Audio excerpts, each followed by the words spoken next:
अब देखिए आम तौर से तो मैं जो ऑनलाइन फूड डिलीवरी है उसका मैं प्रमोशन नहीं करता हूँ, उसके बारे में ज़्यादा मैं उसको बढ़ावा या प्रोत्साहित नहीं करता हूँ।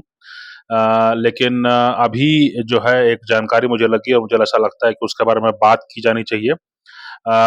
ज़ोमैटो जो है वो बहुत ज़्यादा पॉपुलर एक ऑनलाइन फूड डिलीवरी ऐप है, प्लेटफ़ॉर्म है, जो भी आप कहना चाहें। ज़ोमैटो के माध्यम से कई लोग जो हैं वो खाना या कुछ अपना शौक वाला चीज़ जो है मँगाते हैं, चाहे वो आइसक्रीम हो, चाहे मिल्क शेक वगैरह हो, चाहे जो भी हो, है ना? इस तरह के उनका जो भी ऐप है, मैंने वो ऐप डाउनलोड भी कभी नहीं किया, मैंने कभी वो सर्विस इस्तेमाल भी नहीं किया, मैं उसके बारे में ज़्यादा कुछ कहूँगा नहीं।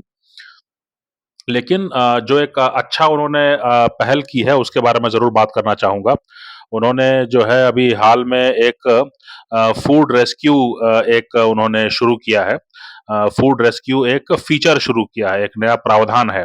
तो फूड रेस्क्यू का मतलब हुआ जो अनुवाद हम करना चाहें तो फूड रेस्क्यू का मतलब हुआ खाने को बचाना, है ना? तो खाने को बचाने का मतलब क्या है? खाने को बचाने का मतलब ये है कि जो ज़ोमैटो है उसके ध्यान में ये बात आई कि जो है लोग जो हैं वो पूरा पेमेंट कर देते हैं, लेकिन अलग-अलग कारणों से जो है पूरे देश में तकरीबन 4 लाख ऑर्डर माने कि आपने पैसा दे दिया, लेकिन आप उस ऑर्डर को कैंसल कर देते हैं या आप उसको रिसीव नहीं करते हैं, है ना?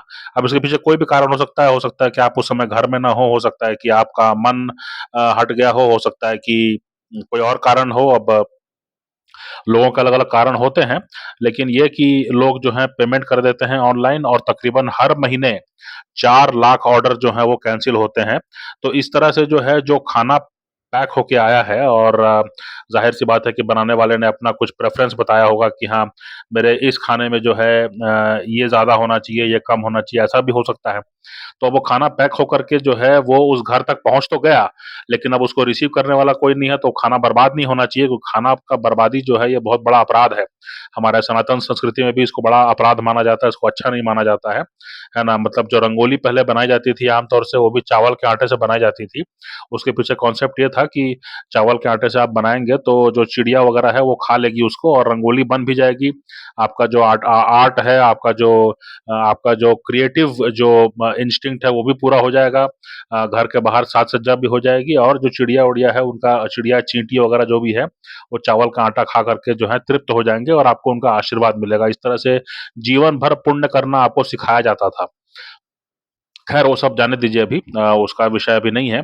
अभी के हमारे जीवन शैली में जो है मामला ये है कि वो जो खाना बर्बाद होने वाली स्थिति है, उसको जो है गंभीरता से लिया ज़ोमैटो ने और उन्होंने जो है एक फूड रेस्क्यू जो है उन्होंने फीचर लागू किया।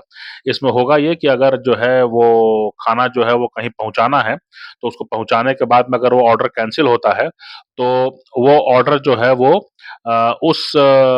3 किलोमीटर के दायरे में 3 किलोमीटर के रेडियस में जो है वो ऐप पर दिखने लगेगा कि ये उपलब्ध है, अगर कोई चाहे तो इसको ऑर्डर कर सकता है ना? तो ये जो है इस तरह से जो है वो हो सकता है लेकिन अब इसमें भी जो है लिमिटेशन है मान लीजिए कि आइसक्रीम जैसी चीज़ है या मिल्क शेक जैसी चीज़ है उसको तो आप 5 घंटे 6 घंटे बाद कोई ऑर्डर करेगा तो वो ऐसा तो हो नहीं सकता कि ओरिजिनल ऑर्डर जो है 5 घंटे पहले दिया गया था और वो लेके घूम रहा है और 3 किलोमीटर के दायरे में जो है कोई व्यक्ति जो है वो 5 घंटे या 10 घंटे या 12 घंटे या 2 दिन बाद उसको देखे, तो ऐसा भी संभव नहीं है क्योंकि वो खाना तो बन चुका है तो वो तो बर्बाद हो जाएगा या तो उसमें जो है वो उसकी क्वालिटी में कमी आने लगती है। तो उसको तुरंत ही जो है कुछ ही घंटों के अंदर अगर कोई क्लेम करता है तो ठीक है वो पैसा देकर के ले सकता है और नहीं तो फिर वो खाना बर्बाद फिर भी हो सकता है। तो अभी देखने वाली बात है क्योंकि ये एक प्रयास तो है कम से कम कि खाने को बर्बाद होने से बचाया जाए। तो इसीलिए जो है फूड रेस्क्यू फीचर जो है उस पर ध्यान दीजिए अगर कोई खाना जो है आपकी पसंद का है और अगर वो आपको दिखाई पड़ता है आपके ऐप पर अगर आप उसको इस्तेमाल करते हैं तो हालाँकि मैं उसको रिकमेंड तो नहीं करता हूँ कि लोग जो हैं वो या तो घर में खाना बनाएँ या तो जा कर के आप जो है खाएँ अपने सामने देख कर के कि क्या बन रहा है, क किस क्वालिटी से बन रहा है, वही मैं प्रेफ़र करता हूँ। लेकिन चूँकि बहुत बड़ी संख्या में जो हैं वो लोग तकरीबन 5 लाख इनके डिलीवरी पार्टनर्स हैं पूरे देश में, 5 लाख बहुत बड़ी संख्या होती है और ज़ोमैटो जो है वो हर युवा लड़के-लड़कियों की ज़ुबान पर है ना? अब आने वाले 10 साल में, 20 साल में कितने लोग खाना बनाना सीखेंगे और कितने लोग जो हैं यही सीखेंगे कि वो ऑनलाइन जो है फूड को ऑर्डर करें। ये देखने वाली बात होगी। तो फूड रेस्क्यू फीचर जो है मुझे इंटरेस्टिंग लगा, मुझे ऐसा लगा कि इसके बारे में बात की जानी चाहिए और इसीलिए जो है मैंने इसके बारे में जो है बातचीत की। वैसे आमतौर से जो है मैं ऑनलाइन फूड डिलीवरी प्लेटफ़ॉर्म्स के जो हैं वो कॉन्सेप्ट मुझे ठीक नहीं लगता है ना? खाना कम से कम ऐसी चीज़ है जो कि कम से कम आपको अपने परंपरा, अपने परिवार, अपने उसके उस हिसाब से खाना चाहिए। लेकिन ख़ैर जिन लोगों की पसंद है कि वो उपभोक्ता बन कर के खाने को एक आइटम कंज्यूमर आइटम की तरह देखना चाहते हैं तो वैसा ही सही और जो है उन आपके लिए ये फीचर है फूड रेस्क्यू।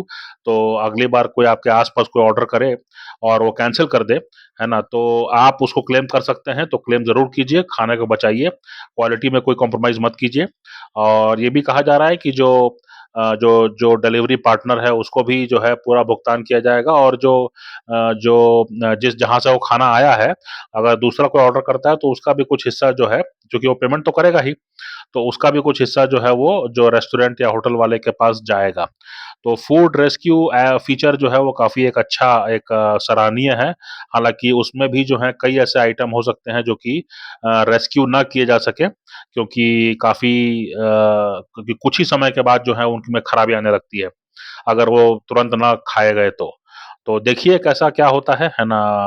और अ, आप प्रकृति का सम्मान कीजिए अगर आपके आपके देश में, आपके समाज में जो है अन्न का उत्पादन हो रहा है बढ़िया से तो आपको चाहिए कि उसका आप सही सम्मान करें, उसको बर्बाद ना करें।